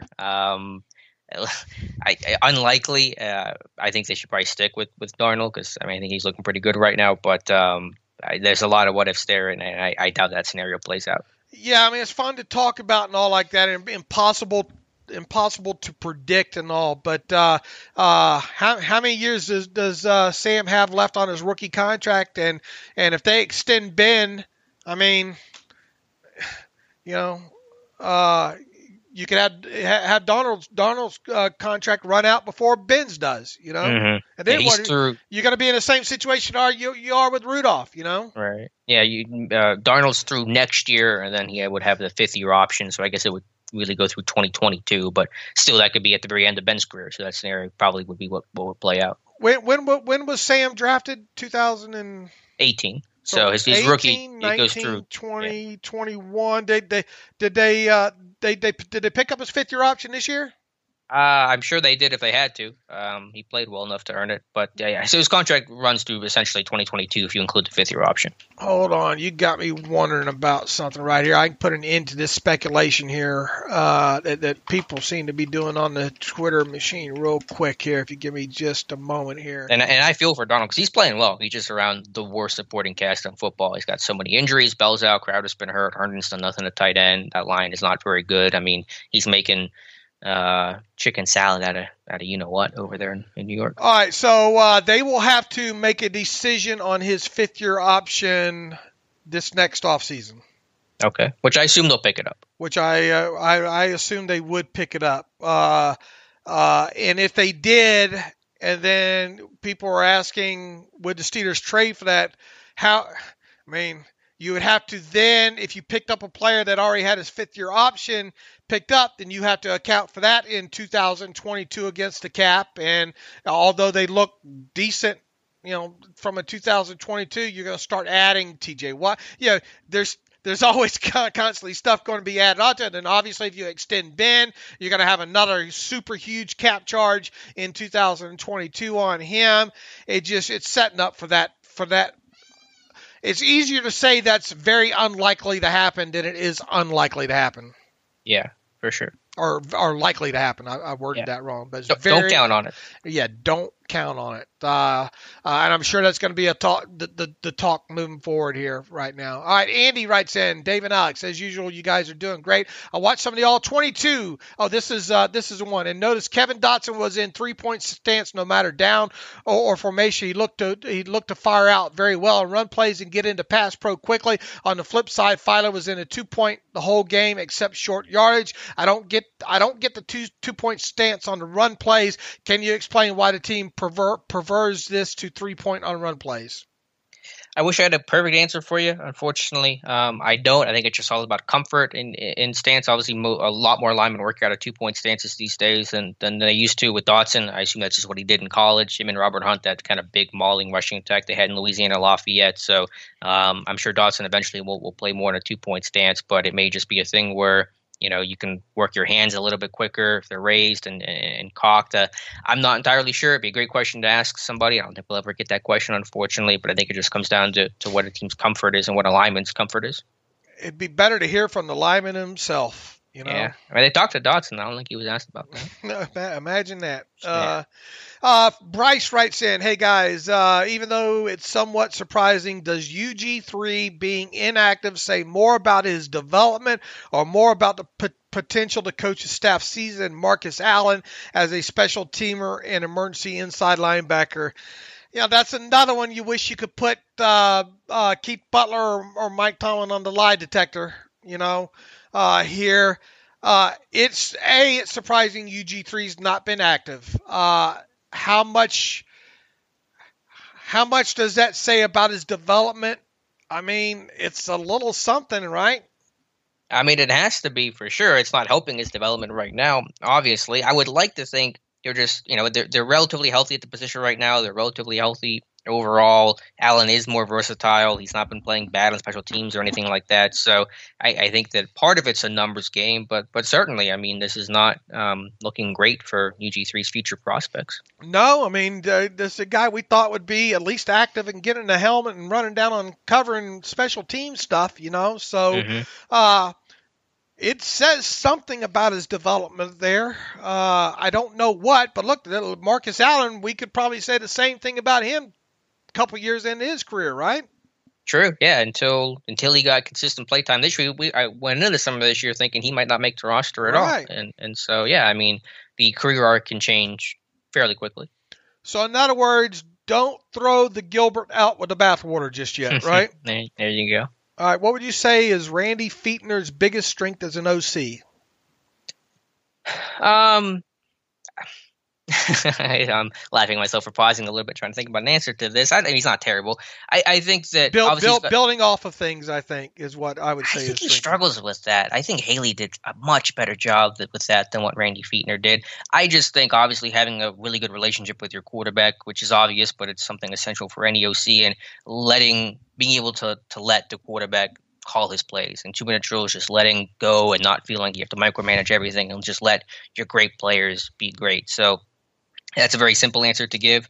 Maybe I can think of a better one at some other time, but I think just Randy sometimes stepping back from the situation, just letting his players make plays, letting Ben run the show, honestly can be the best thing a coach can do. Look, I mean, if you were to ask somebody who follows football regularly who their top 10 offensive coordinators in the NFL are, probably Randy's name's not going to come out of the mouth, you know? Yeah. A lot. You got to look at what you're dealing with there in the quarterback as well too, and the quarterback's type of game and all. I will say this: I think Randy's gotten better at adding switch route stuff and doing better scheming up against man coverages than what we've seen in the past and all like that. Is he ever going to be a Sean McVay or Shanahan or any of these guys? No. Is he long for in Pittsburgh? Probably not from a 5-year out standpoint. I mean, I think he's tied to Ben for at least, as long as this team wins, Mm-hmm. It'll come to an end sooner rather than later. Sure. This isn't a real X's and O's type answer either, but I do think his overall level-headedness is important for a coach, that just general feeling of calm where he's never too high, at least seemingly, I'm not in the building, but seemingly never too high, never too low, and dealing with problems, and just kind of always has that, okay, let's roll with it, that improv yes and mentality. And last year there was a lot of improv for sure with all the injuries this team had, and never felt like Randy was too high, too low, or too woe was me about the situation. So I can appreciate that. And once again, how progressive does Ben want to be right now at this point in his career? How open is Ben? It's an honest question. How open is Ben to mixing in maybe some new innovative stuff on top of it? And I would say probably not. Well, we're seeing all this motion and stuff. That's pretty new. I don't know. Yeah, but I mean, it's his favorite thing in the world, right? And but where's the play action at coming off? I haven't seen the full transcript about today's interview with Ben, and I don't think Tomlin obviously wasn't asked this yesterday. But I would like an honest opinion about does Ben just not like play action? Mm-hmm. Is it something where he much rather have his eyes downfield the entire time and not have to worry about play action kind of stuff? Look, to answer the question, what would you say is Randy Fichtner's biggest strength? Probably dealing with a veteran quarterback. Yeah, letting Ben be Ben, and I think just an overall calm demeanor are my two favorite things about Randy Fichtner. But as long as this team is winning, and makes the playoffs and all, and as long as Ben's there, Randy's probably going to be tied to him. Now, is he having maybe less say with or more people having input now more than ever with Canada in there? Yeah, probably. Yeah, I mean, as many eyes as you can get on this thing sometimes, and minds. That's the way to go. Number 3, why don't the Steelers have the officials come in more often to work with them at practice? Do the rules put limitations on the number of times they can come, or is it just a scheduling thing? I wish I had the right or a good answer to that. I don't know. Really?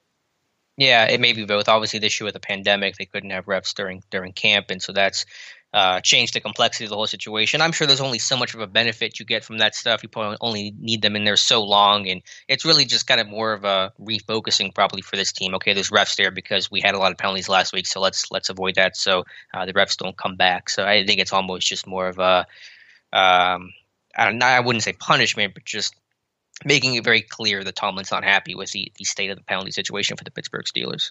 All right, from Jeff Berg writes in, Ben and Benny, what do you know? We're 2-0. I was wondering if on the all 22 views you've got to get in so far, if you've noticed why Ben seems to be throwing right into the pass rush several times, getting the ball knocked down in the process. I seem to recall one play where it was obvious which side was overloaded.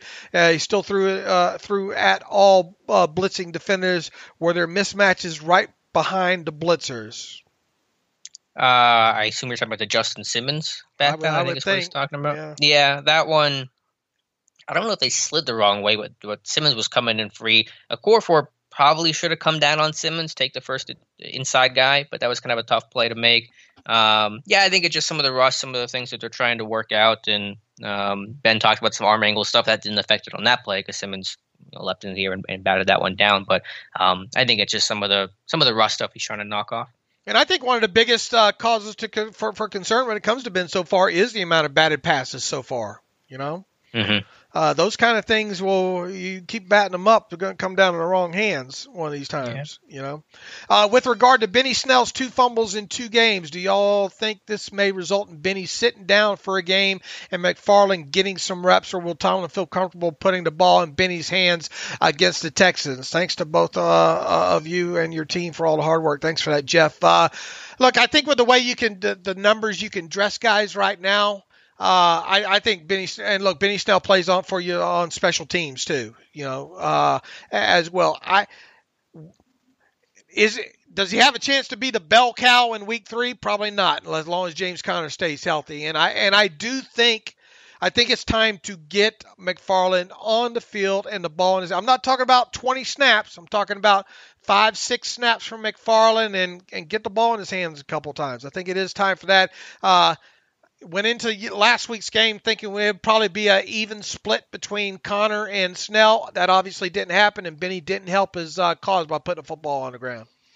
Yeah, I don't think it's going to eliminate Snell entirely or somehow give McFarland this door cracking open for him to jump Snell or anything like that. I just think it means Snell's not going to be the feature back, especially whenever James Conner is healthy. Now, if Conner were to go down, I think they'll go back to Snell. I don't think they're that concerned about the fumble. It was not a great rep, obviously, from Snell, but not the end of the world. Tomlin didn't seem overly concerned about it, so I don't think it changes a whole lot. It just means that Snell's still the number 2, Conner's the number 1, and I want to give credit to Snell because I think he's done a really nice job on special teams. I think I've been really impressed with his work as a kick coverage guy and working the right wing on punt team. He better not put the ball on the ground a third game in a row. Right, for sure. Then maybe we're looking at getting sat down. Yeah. By the way, just random because I'm reading this on Twitter right now. Tyrod Taylor did miss Sunday's game because the Chargers team doctor accidentally punctured Tyrod Taylor's lung while trying to give him a pain-killing injection. Oh. So that is why Taylor did not play. Good Lord. Oh. All right, Colby Taylor writes in, hi, David Knox. Does Mike Hilton get to participate in the backs-on-backers drill, or does he have to work against guys like Filer and Dotson to keep things fair? Who was that? I didn't hear the name. He says, does Mike Hilton get to participate in the backs-on-backers drill? They normally send don't they send those guys out to like the tight ends or whatnot sometimes? Usually, but I think they said this year Hilton actually got work in backs-on-backers. I think on the second time around. I think that we had a story on that. I tell you, boy, there's one guy that says that he's playing fantastic, man. Mm-hmm. He's going to get paid this March. He really is. It won't be from the Steelers, I have a feeling. Nope. Claypool so far has 5 catches on 5 targets. What does he have to show in order to get more targets? Just keep doing more of what he's doing, Colby, especially winning down the field. And I think we talked about, him and James Washington right now. You got a 2 dogs, 1 bone situation. I think when it comes to that, look, you're not going to pull Deontay Johnson off the field if you can help it. You're not going to pull Juju off the field if you can help it. So when you go 3 wide receiver sets, 11 personnel. Those guys are going to be fighting over who gets those reps. Look, Claypool's been fantastic, but let's not forget what Washington did in that opener. Right. Yeah, he's just a rookie receiver with a lot of talent around him, playing 45 snaps in his first 2 games. There's only so many targets you're going to see off of that. I mean, he's making plays, he's working hard. He's getting a lot of praise from coaches and teammates, and rightfully so. So his role will expand. It's 2 weeks. I understand we want to see more from Claypool, and we're going to see it. Just be a little patient. Look, he's averaging over 20 snaps offensive snaps a game. There's nothing wrong with that, you know. Mm-hmm. Nothing wrong with that right now at all, and it'll probably grow a little bit moving forward from there. Let's see here. Evan Furnish, I just saw you tweet about low percent of play action the Steelers have run so far this season. I agree. I like Shanahan's style run play action system a lot. I think play action works even when the run game hasn't been established. That's a key point, Evan, that a lot of people make the mistake of, and there's stats to prove it, saying they can't use play action because they're not running the football well. Go look it up, folks. Play action success and run success, no correlation. Case in point, the opening drive for the Browns against the Bengals last week had the Bengals double guessing the whole drive. But I think with that, the beat up and inexperienced line may be a reason the Steelers stayed away from play action as much as they have. One play action play resulted in an 8-yard sack on Ben Sunday against the Broncos. I think the Steelers are staying away from the play action because either the coaches or Ben want to have his eyes on the field as much as possible so he takes less hits. What are your thoughts? Some other quick questions. Do you think our defense played as sloppily as the refs did Sunday? Number 2, where is Tuitt? Number 3, should the Steelers move Mika around more? Fire through those all real quickly, Alex.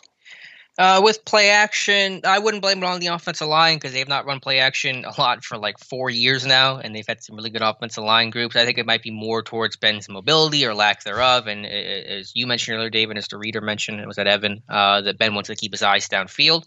Other questions, what was that with? Should Minka move around some more? They're doing a little bit of that. They're only going to do so much. I think his big plays will come. Tuitt, I think it's been fine. What was the other question? Do you think the defense played as sloppily as the refs did on Sunday?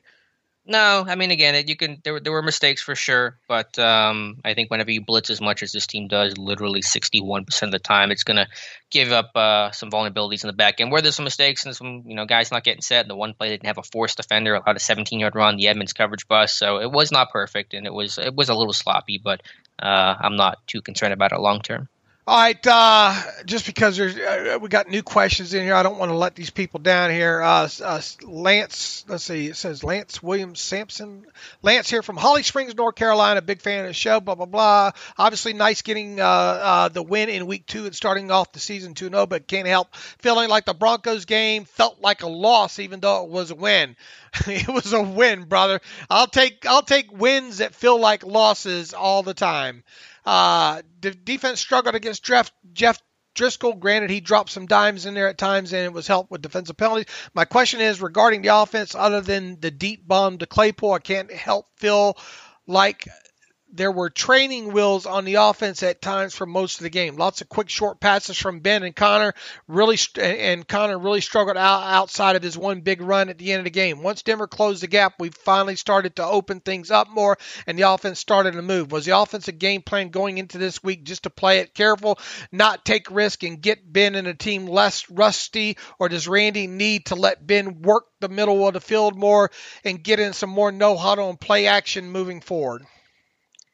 That wasn't really to chew on, but that really wasn't my feeling. I think Denver made an effort to try to keep the ball in front, and whenever there were abilities to take shots deep, I mean, you had Ben hit Claypool for 84 yards, and that was Denver, I think, staying in their base defense against 11 personnel, so safety rotated down against a slot receiver, left the corner one-on-one with Claypool, so they took shots when they were there.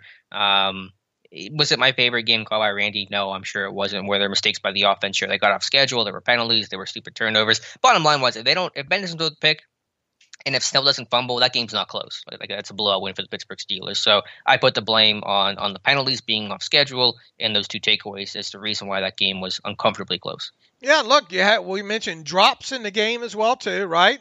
Mm-hmm. 2 of 12 on third down. Third down, not staying ahead of the chains overall, whether it be penalties or poor first down, fumble, whatever. Deontay Johnson right out of shoot. You can't continually get yourself in 3rd and 7 or long situations. You can't turn the football over. You can't have wide receivers dropping the ball, and you got to run the ball a little bit but consistently better, I think. Even though they have done a good job in success rate so far. And look, go back to 2018. I hate to keep harping on that, but some of the best football been played was dink and dunk, dink and dunk, dink and dunk, home run.